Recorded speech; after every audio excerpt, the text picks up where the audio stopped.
मंत्री जी से एक बात कहना चाहूंगी कि मैं इस चलते सत्र में उन बहनों को पैसा आप दिलवा दीजिए 26-27 फरवरी तक। अन्यथा महोदय मैं बस अगर हो सके, अगर ये मैं ज्यादा बोल रही हूं तो क्योंकि मैं उनका नेतृत्व करती हूं, मुझे चारों तरफ से फोन आ रहा है और अगर नहीं हो पाया तो शायद श्री कृष्ण बाबू के मूर्ति के सामने मैं 28 या 1 मार्च से मैं अनशन पर बैठूं, क्योंकि उन महिलाओं का भूखा पेट और उनके रोते हुए बिलखते हुए बच्चों को मैं नहीं देख पा रही। एकदम एकदम सही बोले। 8 से 10 मिनट के भीतर 10 मिनट तक जी आसन कोई देखे। बजट सत्र में बोलने के लिए मुझे मौका दिए, इसके लिए मैं सभापति महोदय, सदन, नेता प्रतिपक्ष और मैं अपनी पार्टी भाकपा माले के महासचिव दीपंकर जी का आभार व्यक्त करती हूं। महोदय, बजट 26-27 का आकार तो बहुत बड़ा है, दावे भी बहुत ज्यादा हैं, मगर दिशा और इच्छा शक्ति दोनों कमजोर दिखती है महोदय। अगर कुल मिलाकर मतलब शुरुआत में ही कहें तो इस पूरे बजट में मुझे जो दिखता है वो निरंतरता के नाम पर ठहराव दिख रहा है महोदय। क्योंकि पिछले वर्ष के बजट की तरह इस बार का भी बजट पुरानी योजनाओं की पुनरावृत्ति करता हुआ दिखता है महोदय। न कोई नई विकास दृष्टि, न बीते साल की विफलताओं की समीक्षा और न ही बदलती सामाजिक आर्थिक चुनौतियों का जवाब।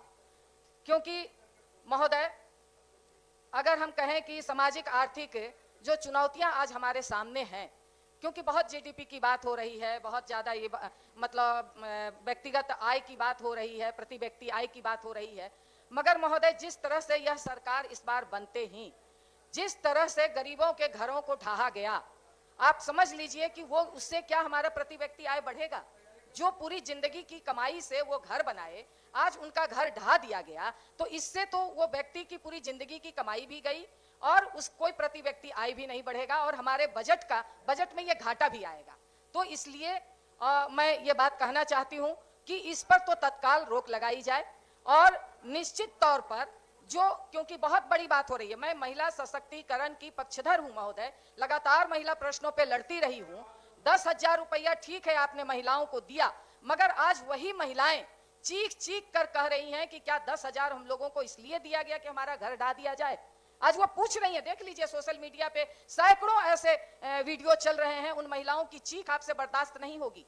इसलिए ठीक है, वो चीख नहीं बर्दाश्त होगी, रात में कैसे सो पाते हैं इस पर थोड़ा सा सोचिएगा महोदय, कि उन महिलाओं को निश्चित सशक्त हम देखना चाहते हैं, बिहार की महिलाओं को सशक्त देखना चाहते हैं, इसलिए वो मगर इस पर थोड़ा सा विचार इस बजट में करना चाहिए था।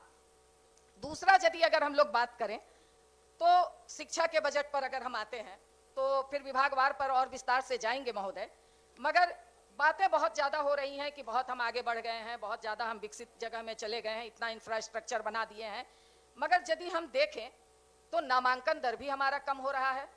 अगर हम देखें तो 9वां से 10वां के बीच में ड्रॉप आउट बड़े पैमाने पे है। अगर आप ड्रॉप आउट की संख्या अगर हम लोग देखते हैं तो लड़का का 60.8% है और लड़की का 66.7% ड्रॉप आउट आज भी है। तो ये कैसी शिक्षा का विकास की बात कर रहे हैं हम, कि आज हमारा ड्रॉप आउट इतने बड़े पैमाने पे है। अगर हम देख लें कि उच्च शिक्षा की बात हम कर रहे हैं कि हमने उच्च शिक्षा में इतनी महारत हासिल कर ली है, मगर आप अगर देखिए तो आपका आज भी सहायक प्रोफेसर के पद बड़े पैमाने पे खाली हैं, 4,000 से ऊपर प्रोफेसर के पद खाली हैं। किसके बल पे आप उच्च शिक्षा चला रहे हैं महोदय? इस मामले में यदि अगर हम कहें तो छात्र शिक्षक का अनुपात 64% है, जो कि राष्ट्रीय औसत 29% है। तो इस स्थिति में कैसे ये बजट हमारा कहां चला जा रहा है महोदय?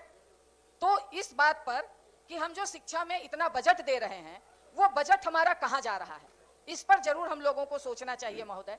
दूसरी बात कि हम अपने बजट पे एक बड़ा हिस्सा स्थापना मद में खर्च करते हैं, जिसमें वेतन है, इंफ्रास्ट्रक्चर है, इन मदों में हम खर्च करते हैं।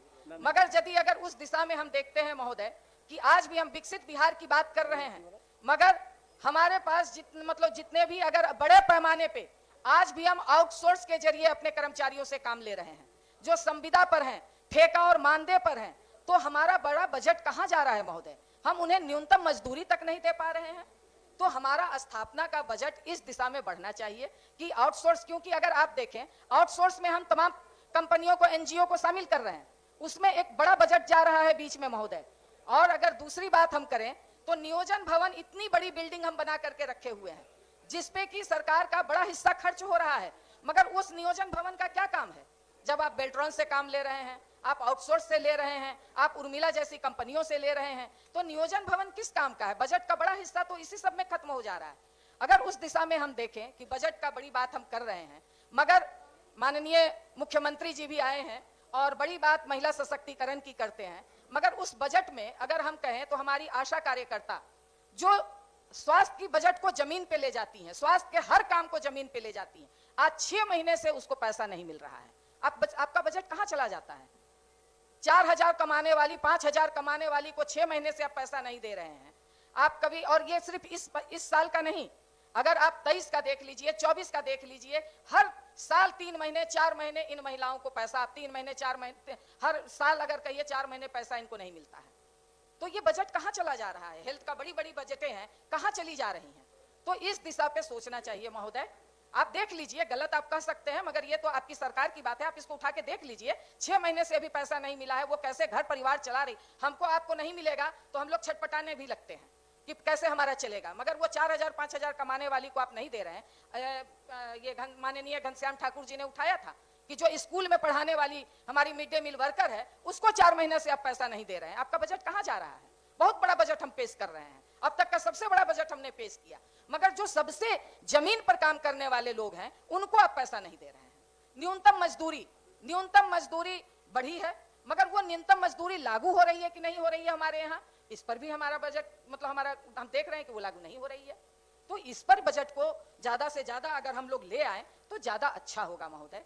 अगर आप देख लीजिए, बहुत बड़ी बात होती है, मगर हम अगर देखते हैं तो हमारे बिहार में हेल्थ है, WHO के मानक के मुताबिक हमारा हेल्थ है ही नहीं। यहाँ पे इंफ्रास्ट्रक्चर की अगर बात करते हैं, बहुत इंफ्रास्ट्रक्चर बन गया। मैं एक उदाहरण दूंगी, बाकी नहीं। देकुलिया हॉस्पिटल फेनहारा मोतिहारी में है, चुनाव से पहले उसका उद्घाटन हुआ, वो अभी तक वहां चालू नहीं हुआ। कई PSC में हमारे स्पेशलिस्ट डॉक्टर नहीं है। आपके पास इंफ्रास्ट्रक्चर है, मगर अगर गांव में अगर आप कह लीजिए सारे लोग PMCH आ जाएंगे, सारे लोग एम्स आ जाते हैं, सारे लोग IGIMS चले आते हैं, अगर गांव में आप वो PSC पे सुविधा उपलब्ध करा दीजिए, CSC पे सुविधा उपलब्ध करा दीजिए, तो वो ज्यादा बेहतर होगा। मगर आप इसमें इतना इन्वेस्ट कर रहे हैं, मगर ये सुविधाएं नहीं मिल रही है, विशेषज्ञ डॉक्टर नहीं है। अगर दवा के नाम पे हमारे प्रधानमंत्री जी बड़ी बात कर रहे हैं कि हमने जेनेरिक दवा हम दे रहे हैं, मगर मुझे बता दीजिए कि आपके कितने डॉक्टर जेनेरिक दवा लिखते हैं? जेनेरिक दवा लिखते ही नहीं है। सब ऐसे ऐसे दवा लिखते हैं कि जो अस्पताल में नहीं मिलते, प्राइवेट से उनको लेना पड़ता है। आप बात करते हैं कि भाई हम बहुत दवा दे रहे हैं, मगर आप उठा करके देख लीजिए दवा का रेशियो, पर्ची, ये तो हम लोग देखते हैं आए दिन। तीसरी बात, अगर यदि हम लोग देखें वेंटिलेटर का, तकनीशियनों का, जो पिछले बजट में बहुत बहस हुई कि अल्ट्रासाउंड, हमारे पटना सदर के गार्डिनर हॉस्पिटल में अल्ट्रासाउंड डॉक्टर नहीं है, मगर इन सारे, अगर आप कहिए ये सारी चीजें सरकारी अस्पताल के ठीक बगल में प्राइवेट क्लिनिक धड़ल्ले से चल रही है। तो इस पे भी थोड़ा, क्योंकि अगर हम इतना बड़ा बजट दे रहे हैं तो इस बजट का सही में जनता को लाभ मिले, इस पे जरूर हम लोगों को ध्यान रखना चाहिए बजट के संदर्भ में। रोजगार में तो बहुत हमारे अगले वक्ता ने भी अपने बजट पर कहा है। तो रोजगार में यदि अगर हम लोग देखते हैं तो निश्चित तौर पर रोजगार, एक बड़ा रोजगार अगर हमारे रील के माध्यम से हमारे नौजवानों को रोजगार मिलने की बात कर रहे हैं। नहीं महोदय, बस एक 10 मिनट हो गया। बस महोदय, तो निश्चित तौर पर रील के माध्यम से हम रोजगार पैदा कर रहे हैं। बाकी अगर आप देख लीजिए रोजगार में, ठीक है, बाकी चीजों पे बाद में बात करेंगे विभागवार, मगर आप रोजगार अभी हाल में ही, कल ही जो सोन नहर के किनारे बालू खनन हो रहे हैं, बड़े पैमाने पे आप मशीन से बालू का खनन कर रहे हैं, उसमें मजदूर लगते हैं। अगर वो मजदूर से खनन आप करवाइएगा तो उससे रोजगार मिलेगा, मजदूर काम करेंगे, मगर उससे आप मशीन से काम करवा रहे हैं और इससे पर्यावरण को भी खतरा है। और अगर इस पर कोई आदमी बोलता है, कोई संगठन बोलता है, तो आप उसको जेल में बंद करवाते हैं। एक नौजवान को कल ही हथकड़ी लगा करके जेल में बंद कर दिया गया है। तो मुझे लगता है कि रोजगार के ख्याल से भी उसको आप दीजिए। और मैं यही बात कहूंगी महोदय, ठीक है, आप तो मैं ये बात कहूंगी कि फिर मैं अंत में बस एक बार फिर से घूम करके आऊंगी कि माननीय मंत्री जी भी हैं, ये हमारी बहनों को, मुख्यमंत्री जी भी हैं कि हमारी बहनों को जो 6 माह से पैसा नहीं मिला है, आपका सबसे बड़ा बजट है। कभी स्पर्श पोर्टल के नाम पे केंद्र सरकार से पैसा मांगा जाता है, वो जो हमारे यहाँ राज्य स्वास्थ्य समिति, इतना बड़ा हाथी आप बना करके रखे हैं, वो राज्य स्वास्थ्य समिति के जो अधिकारी और पदाधिकारी हैं वो क्या कर रहे हैं, इस पर थोड़ा सा विशेष गहन और ध्यान दीजिए।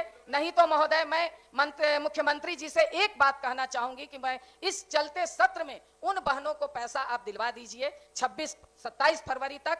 अन्यथा महोदय, मैं बस अगर हो सके, अगर ये मैं ज्यादा बोल रही हूं तो क्योंकि मैं उनका नेतृत्व करती हूं, मुझे चारों तरफ से फोन आ रहा है, और अगर नहीं हो पाया तो शायद श्री कृष्ण बाबू के मूर्ति के सामने मैं 28 या 1 मार्च से मैं अनशन पर बैठूं, क्योंकि उन महिलाओं का भूखा पेट और उनके रोते हुए बिलखते हुए बच्चों को मैं नहीं देख पा रही हूं महोदय। धन्यवाद, आपने मौका दिया।